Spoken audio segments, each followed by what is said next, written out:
A new page turns in the ancient book of the Catholic Church. The world has watched with hope, and now the bells of St. Peter's Basilica have announced it to the world. A new pope has been chosen. The white smoke has risen, and the name echoing across the square is one we are just beginning to know in a new light: Pope Leo XIV. Until this historic moment, he was known as Cardinal Robert Francis Prevost, a quiet but influential figure in the Vatican, and a deeply respected missionary bishop in Latin America. His election brings with it a wave of significance, not only because of who he is, but also because of what he represents. He is the first American-born pope in history, born in Chicago, Illinois in 1955. And yet his identity is anything but typically American.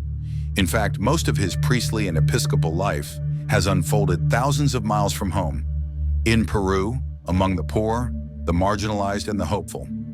Robert Prevost entered religious life at age 22, joining the Order of St. Augustine. In 1982, at just 26 years old, he was ordained a priest.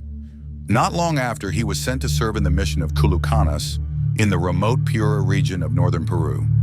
There, he immersed himself in local life, learning the language, celebrating the sacraments in dusty chapels, walking with people through joy and sorrow.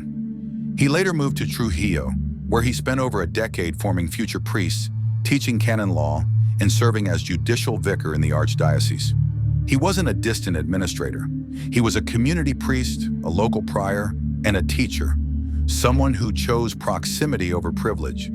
He lived through turbulent times, including the presidency of Alberto Fujimori.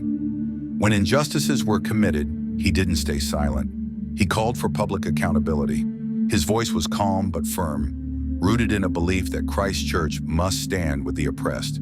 His leadership did not go unnoticed. In 1999, he was elected provincial prior of the Augustinians in Chicago. Just 2 years later, he became prior general of the entire order, based in Rome, a position he held for 12 years.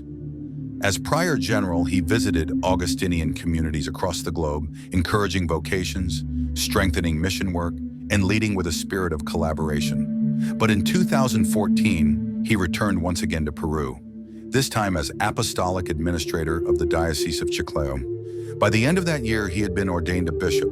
In 2015, he officially became Bishop of Chiclayo, a large diocese where he served for nearly a decade. During that time, he also held major roles in the Peruvian Episcopal Conference, becoming a stabilizing presence during the country's political upheavals. He wasn't the loudest voice, but he was one of the most trusted. Yet his ministry was not without challenges. In 2022, serious allegations arose involving 2 priests accused of abusing young girls in his former diocese. Prevost initiated a canonical investigation and encouraged the victims to take their cases to civil authorities. Supporters say he followed all required church protocols. Critics question the timeline. In May 2025, it was revealed that the diocese paid the victims a settlement, fueling renewed debate. As the Vatican continues its inquiry, Pope Leo XIV begins his pontificate under the shadow of that unresolved controversy. Still, his pastoral record, humility, and loyalty to church teaching led many cardinals to see in him a figure of unity. In 2023, Pope Francis appointed him prefect of the dicastery for bishops, making him one of the most powerful curial officials. He was also named president of the Pontifical Commission for Latin America. Then in September 2023, he was created a cardinal, a rapid rise by Vatican standards. Less than 2 years later, on April 21, 2025, following the death of Pope Francis, he was elected by at least 89 out of 133 voting cardinals to be the next pope. And so the world met Pope Leo XIV. But why Leo? The name recalls Pope Leo XIII, a champion of social justice, labor rights, and intellectual engagement with the modern world. Leo XIII helped steer the church into dialogue with a changing society, not by compromising doctrine, but by applying truth with wisdom. By taking the name Leo, this new pope may be signaling his intent to lead with courage, integrity, and clarity, like a line of the gospel.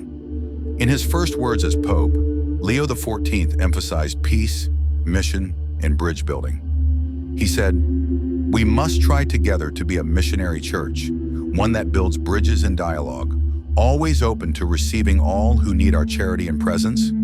Then unexpectedly, he shifted from Italian to Spanish, thanking the people of Chiclayo, his beloved diocese.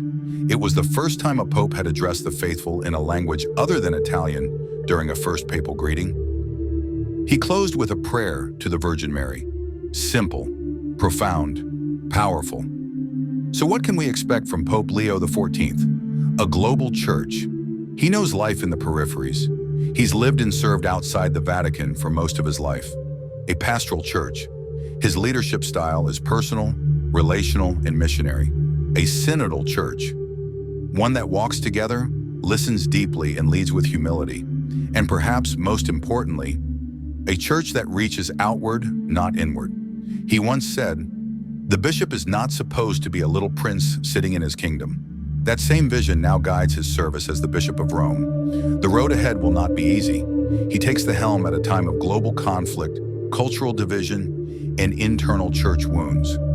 But perhaps the church needs a shepherd like this, a man forged in mission, tested in controversy, and shaped by communion.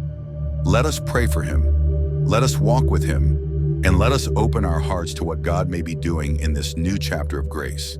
Long live Pope Leo XIV. May his heart always remain close to Christ,